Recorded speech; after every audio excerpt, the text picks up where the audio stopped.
नमस्कार, ये आकाशवाणी चंडीगढ़ है। अब आप प्रतीका से प्रादेशिक समाचार सुनिए। प्रधानमंत्री नरेंद्र मोदी ने सीमा सुरक्षा बल बीएसएफ के स्थापना दिवस पर बल के जवानों को हार्दिक शुभकामनाएं दी हैं। एक सोशल मीडिया पोस्ट में श्री मोदी ने कहा कि बीएसएफ का देश की सीमाओं की रक्षा में महत्वपूर्ण योगदान है। उन्होंने कहा कि ये बल साहस, समर्पण और असाधारण सेवा का प्रतीक है। उन्होंने राष्ट्र की रक्षा और सुरक्षा में बीएसएफ की सतर्कता और साहस की सराहना की। अंतर्राष्ट्रीय गीता महोत्सव में आज सुबह केंद्रीय ऊर्जा मंत्री मनोहर लाल ने शिरकत की। उन्होंने कुरुक्षेत्र विकास बोर्ड के कार्यालय में तीर्थों के विकास को लेकर एक बैठक भी ली। बैठक में अतिरिक्त उपायुक्त सोनू भट्ट, कुरुक्षेत्र विकास बोर्ड के मुख्य कार्यकारी अधिकारी पंकज सेतिया, कुरुक्षेत्र विकास बोर्ड के मानद सचिव उपेंद्र सिंघल एवं अध्यक्ष मदन छाबड़ा सहित अन्य सदस्य मौजूद रहे। मीडिया से बातचीत में उन्होंने कहा कि आज कुरुक्षेत्र विकास बोर्ड के अधिकारियों के साथ अंतर्राष्ट्रीय गीता महोत्सव की व्यवस्था को लेकर भी चर्चा हुई है।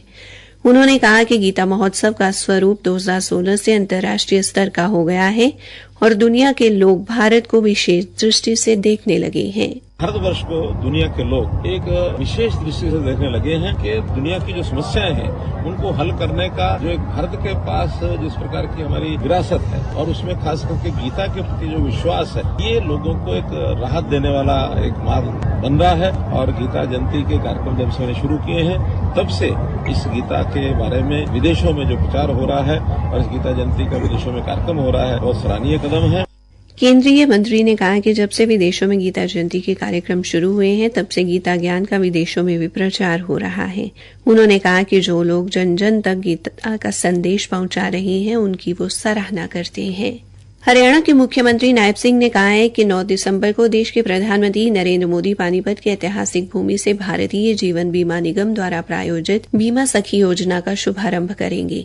कार्यक्रम की तैयारियों को लेकर कल करनाल में आयोजित बैठक के बाद पत्रकारों से बातचीत में मुख्यमंत्री ने कहा कि कार्यक्रम में बड़ी संख्या में महिलाओं को आमंत्रित किया जाएगा।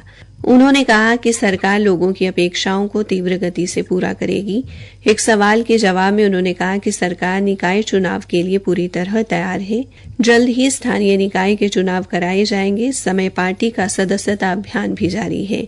पूर्व मुख्यमंत्री भूपेंद्र सिंह हुड्डा के विधायक दल का नेता चुने जाने बारे पूछे एक प्रश्न के उत्तर में उन्होंने कहा कि ये कांग्रेस का अंदरूनी मामला है। जो भी विधायक दल का नेता चुना जाएगा उसे निवास उपलब्ध कराया जाएगा।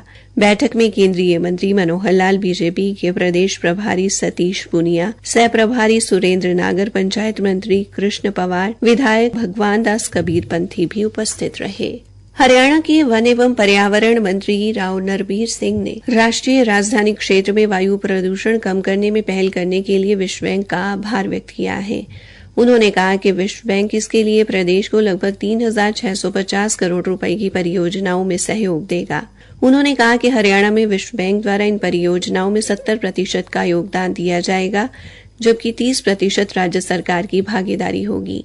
इसमें विश्व बैंक की लगभग 80 करोड़ रुपए से अधिक की ग्रांटीनेट भी शामिल होगी। हरियाणा के खाद्य एवं नागरिक आपूर्ति मंत्री राजेश नागर ने कल जिला पलवल के गांव कुशक बड़ौली में राशन डिपों पर छापेमारी की। छापेमारी के दौरान अनाज में रेत की मिलावट पाई गई। श्री नागर ने इस पर विभाग के अधिकारियों से मामला दर्ज करवाने के निर्देश दिए हैं। छापेमारी के दौरान उनके साथ खाद्य एवं आपूर्ति विभाग के अधिकारी भी उपस्थित रहे। इस दौरान श्री नागर ने कहा कि सरकार द्वारा जनता के हित में अनेक योजनाएं चलाई जा रही हैं। भ्रष्ट लोग इनमें भी बेईमानी का रास्ता ढूंढते हैं। उन्होंने कहा कि प्रदेश में किसी भी तरह के भ्रष्टाचार को बर्दाश्त नहीं किया जाएगा। श्री नागर ने कहा कि राशन डिपों पर जनता को मिलने वाला निःशुल्क राशन में हेरफेर करके जनता के अधिकारों पर डाका डालने वालों के खिलाफ कड़ी कार्रवाई की जाएगी।